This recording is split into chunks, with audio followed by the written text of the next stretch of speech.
YouTube. Today we're going to talk about a little bit of a subject that a lot of people get confused about. And the topic of today is handguns and what are they used for and what should they be used for. So what we have here in front of us, we have a few examples of 3 firearms, and I can tell you right now that these firearms have been safety checked and there's no ammunition in them. If and when I pick them up during this video, I will show you they're not loaded. But what we're going to talk about today is handguns, and mainly what people that really don't know a lot about firearms talk about handguns. And what a handgun is designed to do is be a personal protection tool, and that is pretty much it, folks. It's meant to carry on your person and protect you. Now, when you're using something for a personal self-defense tool or a weapon, whatever you want to refer to it as, you're going to be in very close quarters. If you're inside your home, or if you're inside of a store or a parking lot and somebody poses an immediate threat to you, they're going to be pretty close to you, and we're talking within 5 to 15 feet away from you. That's where you can consider somebody a threat. Now, if you're firing a handgun at somebody further away than that, you're probably going to go to prison for murder. That's what you call murder. They're no longer a threat if they are retreating away or they're further away from you where they cannot put their hands on you. So when people start talking about handguns, they get really tied up into calibers and what the ballistic performance is on them, what the grain bullet it is, how fast it's traveling. None of that stuff matters, folks. None of it does. What matters is, can you neutralize a threat at a short distance? And you can do that with the majority of the handguns. Now, there's arguments on every side on these things about what's the best kind of carry weapon. Is it a revolver? Is it a striker-fired new polymer gun with a high capacity? Is it a 1911? Stuff like that. Folks, it's really what you're comfortable with and what you're trained to shoot. Whatever it is that you decide to carry, you need to practice with it and become efficient with it. You need to know that weapon inside and out, the characteristics of it, and how it acts under every single condition. Nothing that you're going to ever use a firearm is announced. If you're going to use a firearm, it's something nobody's going to announce it to you. It's going to be a spur of the moment decision, and you have to be ready for whatever happens. So what we're going to do is we're going to show you a couple of these weapons, and I'm going to give you a couple scenarios about what these weapons could be used for. So what we have here is a very common, this one is what I chose to show you. This is a Glock 19. This is a 9mm Glock that a lot of people carry. It's probably one of the most common guns in the entire world. Like, almost everybody's handled one of these or fired one of these. Now, a lot of people, the main claim to fame to these 9mm carry guns is their capacity. And they are right. People that say they have a high capacity, because they do. This thing holds 15 in one, so you're essentially carrying around 16 rounds of 9mm.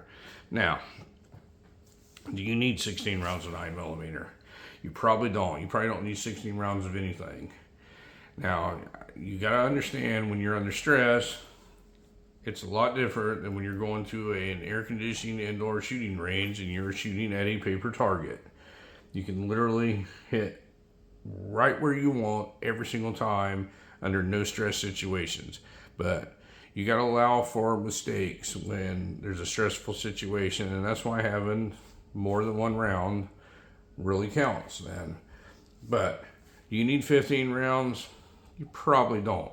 Now, a lot of the argument that these people make when I've done a couple of these videos about the 45 versus the 9mm, the capacity, and I've heard these people spout off things like, well, in a gunfight, a Glock will overtake a revolver. Well, first of all, let's stop right there, folks. How many people here personally watching this video has ever been in a gunfight?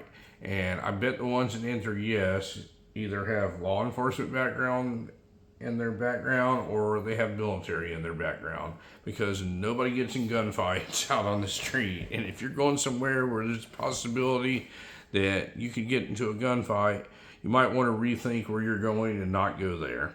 So, but let's say there is the unlikely circumstances you're going to get into a gunfight.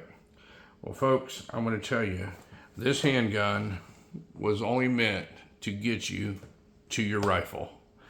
You need a rifle for a gunfight. A gunfight usually takes place at further distances. You need higher capacity, and you need a more powerful cartridge than a 9mm handgun. It's just not going to work, folks, in a gunfight. So get that out of your brains right now. So when you're quote unquote getting into a gunfight, and this is all included in the military carries sidearms, and this is a military gun that was carried as a sidearm. This is an actual military gun. This is a Colt 1911. This is an original one from 1918. This is a World War I era 1911 government issued 1911, a 45 ACP. Now, a lot of people joke around and say that this gun won 2 world wars. Well, folks, it didn't win 2 world wars. It was on the winning side of 2 world wars, and it played a part. It was a sidearm. Now, what a sidearm is people carried this on their side, and a lot of things happened. They used this gun to get them to their rifle when they got into a gun battle, or if their rifle failed or they ran on low ammunition, they used this as a last resort. This was also used to clear trenches or buildings or something like that close quarters are required and a rifle wasn't as efficient. But in a real gunfight, when somebody's returning fire to you, you need a rifle. And this rifle that I have here in front of us, I'm going to show you that it's not loaded, the breech is open, nothing in it, is a Daniel Defense DDM4 V5, and it has all the bells and whistles on it. Now, this rifle is set up to get into a gunfight. Neither one of these 2 pistols are. Pistols are not meant to be in gunfights. Rifles are. So all these handgun people that say this is more equipped to be in a gunfight, they are wrong. You never want to be in a gunfight with a handgun. What you want to use this handgun for is your home protection, your carry on your side for personal protection, and capacity is really not going to be that big a deal. Nobody's going to fire 15, 20 rounds at somebody that's posing a threat. 1 or 2 will do it when you allow for mistakes. But if you really got into a bad situation, and I'm not saying it's impossible, but it's highly unlikely, you need a rifle for a gunfight, folks. And that's how it's always been. A handgun is only meant to get you to the correct tool you need to do the job, and that would be a rifle. So anyway, folks, I just want to clear that up a little bit and go over all the misnomers about handguns. Handguns can also be used for target shooting. They're great for that. I do it all the time. You go to the range, you take your pistol, and you do different drills with it, see what you can do on a target. And they're great for that. But in a real life situation, in a quote unquote gunfight, this is not the tool that you need to use. This will be the tool that you need to use. You need to be using a rifle.